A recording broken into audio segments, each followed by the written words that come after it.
Ayun na nga, happy people, di kay summer na nga. Ay naman kainit na Kaya nga napakahalagang mag-apply ng kahit anong sunscreen sa mukha. Ay kung kayo nga may planong lumabas, mas mainam na maglagay ng sunscreen, pang proteksyon sa nagiinit nating panahon. Naman, lalo na nga po sa aking mga kaguro diyan sa ALS, ay siya. Tayo pa nga na nag-i-area.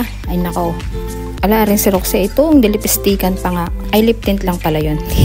So ayun na nga mga happy people, yung unang vlog ko saya ako ay aba, ang ini-expect ko lang ang views 500. Salamat po sa inyong mainit na pagtanggap. Shoutout nga po sa mga nag-share, nag-like, nag-follow, syempre nag-comment na din, ganaman.